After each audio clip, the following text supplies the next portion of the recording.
ብዙ ጊዜ ሂሳብን ስንማር ለምን እንደሚጠቅም ብናውቃቸው የበለጠ ተወዳጅነት ይኖረዋል ትምህርቱ። ለምሳሌ አሁን ዛሬ የምናየው ዶክተሮች አንድ ዶክተር ሎጋሪዝምን እንዴት ይጠቀምበታል የሚለውን ብናይ ሎጋሪዝምን ብቻ እንዴት እንደምንጠቀምበት ስለማሳየት ብቻ ነው እንጂ ኬሚስትሪ ላስተምር አይደለም የመጣሁት።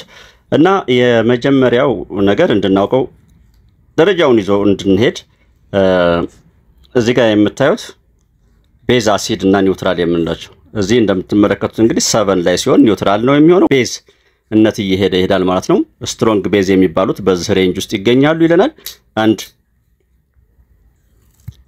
ወደዚህ ስንመጣ ደግሞ ስትሮንግ ቤዝ እየሆነ ይሄዳል። ይሄ ዊክ አሲድ እዚህ ክልል ውስጥ ዊክ አሲድ ይሆንና ወደዚህ በተጠጋን ቁጥር ስትሮንግ አሲድ ይሆናል ይለናል። በመጀመሪያ ይሄን ጽንሰ ሐሳቡን ላስተምር።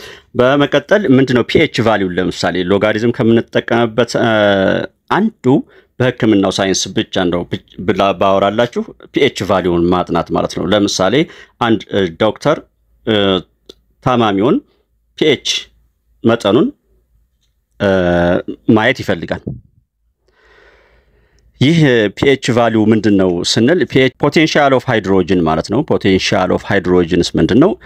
እሺ ልምጣና ኤች ምንን ታሳየናለች? መጀመሪያ ኤች ፕላስ ሃይድሮጅን አየንን ታሳየናለች። ስለዚህ ምን ማለት ነው ፒኤች ቫልዩ ከፍተኛ? ለምሳሌ ውሃን ብናይ ውሃ ኒውትራል ነው ትላላችሁ አይደለ? በኬሚስትሪ ትምህርታችሁ እንግዲህ ኤች ፕላስ እና ኤች ማይነስ ኮንሰንትሬሽን እንደምታዩቸው ሁለት አይነት አዮኖች አሉ፣ ኤች ፕላስ እና ኤች ማይነስ።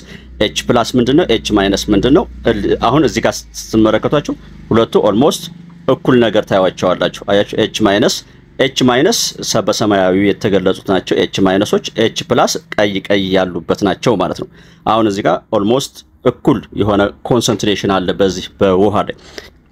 ፒኤች ቫልዩን ሜጀር የምናደርገው ሞልስ ፐር ሊትር ነው በአንድ ሊትር እና አሁን እዚህ ጋር ውሃ ነው ብለን እናስብና ወይም ፈሳሽ ነገር። ስለዚህ እኩል ኮንሰንትሬሽን ሲኖራቸው የውሃን ለምሳሌ እናደርግ ሎጋሪዝም ፎርሙላችን ይሄን ይመስላል ያውና። ስለዚህ እዚህ ፎርሙላው ሰብስቲቲዩት ስናደርግ ምንድነው የምናገኘው? ኤች ፕላስ ላይ የውሃ ስንት ነው? 10 to the power of -7 ኦኬ። እሱን ኤች ቦታ ላይ ሰብስቲቲዩት ስናደርግ pH which is equal to log እዚህ 10 to the power of -7 አለች። ቤዙ ካልተጻፈ ቤዙ 10 ነው ማለት ነው። ስለዚህ እቺ -7 ወደ ባክ ትመጣለች። 10 ቤዝ 10 ከሆነ 1 ነው። ማይነስ ኦፍ ማይነስ በሚሆንበት ጊዜ ማይነስ ኦፍ ማይነስ ፕላስ 7 ይሆናል ማለት ነው። ስለዚህ እዚህ ጋር ማይነስ ፕላስ 7 ከሆነ ምንድነው ማለት ነው? ኒውትራል ነው። ስለዚህ አሁን የሰውን ደም ያጠናን ቢሆን አንድ ዶክተር እንግዲህ 7 ከመጣ ይሄ አሲዲቲው ኒውትራል ሆኗል ማለት ነው።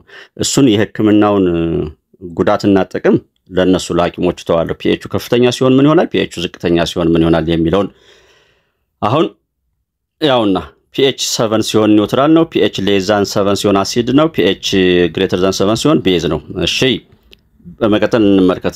እዚህ ጋር ስንመለከት አሲድ ምን እንደሚመስል ማለት ነው። እንግዲህ ኤች ፕላሶች ኮንሰንትሬት ካደረጉ ከፍተኛ ከሆኑ አሲዲቲው ከፍተኛ ይሆናል ማለት ነው። አንድ ቤዝ ማለትስ ምን ማለት ነው? ቤዝ ማለት ደግሞ ኤች ማይነሶቹ ሲበዙ ማለት ነው ቤዝ ይሆናል። እሺ እንደገና ይቺ ፎርሙላ እንግዲህ እዚህ ጋር ማይነስ የሆነችበት ምክንያት ምንድነው? ፒኤች ቫልዩ ዲክሪዝ እያደረገ ሄደ ማለት አንድ ሰው ፒኤቹ ዝቅ አለ ማለት ምን ሆነ? አሲዲቲ ኖረው ማለት ነው። ያ ማለት ሃይድሮጅን ኮንሰንትሬሽኑ ደግሞ ከፍ አለ ብለን እናውቃለን ወይም ደግሞ ሐኪሞች ይወስናሉ። ተመልከቱ እዚህ ፒኤች 7 እና ፒኤች 6ን ተመልከቱ። ቀዮቹ ወይም ኤች ፕላሶቹ ብዙ ናቸው። እዚህ ጋር ፒኤች 7 እኩል በኩል ናቸው ኦልሞስት። እዚህ ጋር ቀዮቹ ወይም ኤች ፕላሶቹ ከፍተኛ ሆነዋል። እንቀጥል። አሁንም 7ን 6ን እና ፒኤች 5ን ተመልከቱ። አያችሁት? ደሙን ከሰጠ በኋላ 4 ሲሆን ምን ያክል 0 እየሆነ ኦልሞስት ቀዩ እየበለጠ ወይም ኤች ማይነስ። ስለዚህ አንዱ ደሙ ይሰጥና ኤች ኮንሰንትሬሽኑን ከተጠና በኋላ ይሄ ሰው ፒኤች ቫልዩ እንደዚህ ነው ብለው ይወስናሉ ማለት ነው ዶክተሮች። ታንክ ዩ